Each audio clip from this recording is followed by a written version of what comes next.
Hello my dear follower, मैं महादेवी रूपानंद। तो आज जो है 8वां अध्याय शुरू करूँगी। और जैसा कि आप जानते हैं कि मैं आप सभी को, अपने फॉलोअर्स को और पूरी दुनिया को शिव महापुराण पढ़कर सुना रही हूँ। यह देखने गीता प्रेस की बुक से है और मैं 7वां अध्याय जो है ख़त्म कर दी हूँ, विदेश्वर संहिता। ध्यान रखिएगा, विदेश्वर संहिता 7वां अध्याय। अब 8वां अध्याय मैं आज शुरू कर रही हूँ, तो ध्यान से सुनिएगा आप सभी लोग। भगवान शंकर द्वारा ब्रह्मा के और केतकी पुष्प को शाप देना और पुनः अनुग्रह प्रदान करना। नंदिकेश्वर बोले, तदुपरांत महादेव शिव जी ने ब्रह्मा के गर्व को मिटाने की इच्छा से अपनी भ्रिकुटी के मध्य से भैरव नामक एक अद्भुत पुरुष को उत्पन्न किया।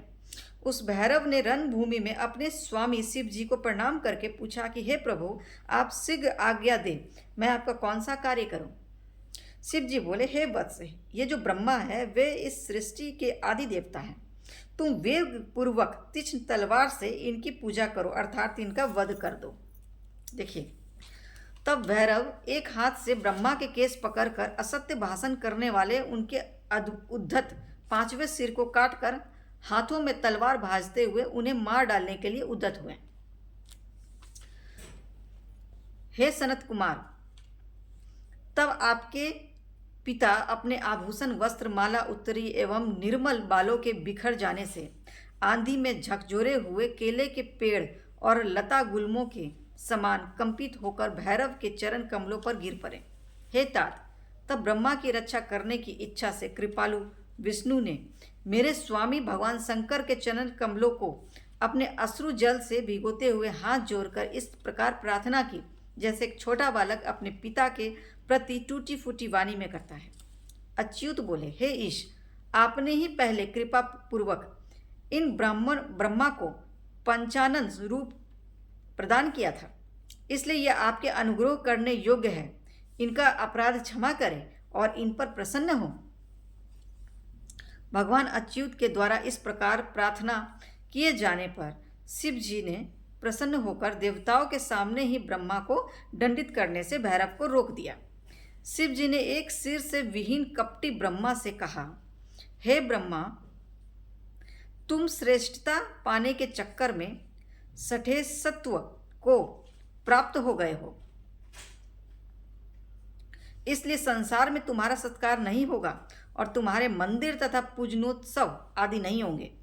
ब्रह्मा जी बोले, हे महाविभूति संपन्न स्वामिन, आप मुझ पर प्रसन्न होइए। मैं आपकी कृपा से अपने सिर के कटने को भी आज श्रेष्ठ समझता हूँ। विश्व के कारण विश्व बंधु दोषों को सह लेने और पर्वत के समान कठोर धनुष धारण करने वाले आप भगवान शिव को नमस्कार है। ईश्वर बोले, हे वत्स, अनुशासन का भय नहीं रहने से यह सारा संसार नष्ट हो जाएगा। अतः तुम दंडनीय को दंड दो और इस संसार की व्यवस्था चलाओ। तुम्हें एक परम दुर्लभ वर भी देता हूँ, जिसे ग्रहण करो।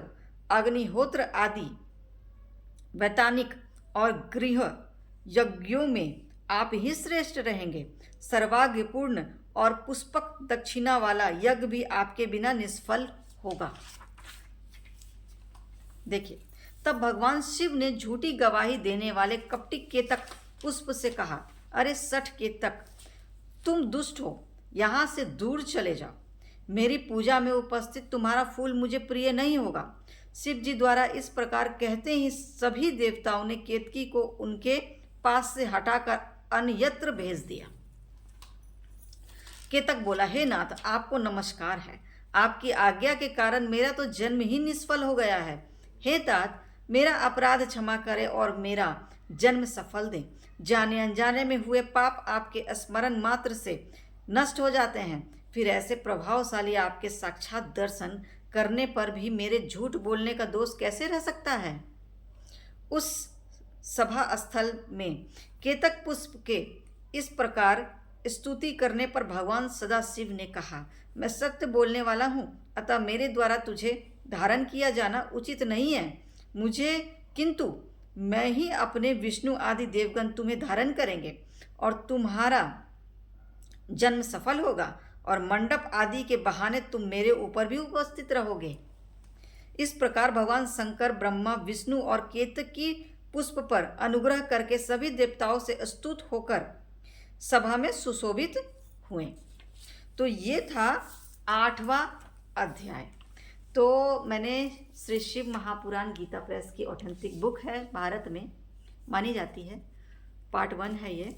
उससे मैंने आपको जो है 8वां अध्याय पढ़ के सुनाया है। और मैं अगला जो वीडियो होगा 9वां अध्याय का वीडियो होगा। और आप सभी लोग जो है श्री शिव महापुराण को ध्यान से सुने, ध्यान से पढ़ें और ध्यान से समझें। तो जितने लोग भी जुड़े हैं वो सभी लोग ओम नमः शिवाय फिर से लिख देंगे सभी लोग। और तब तक के लिए नमस्कार।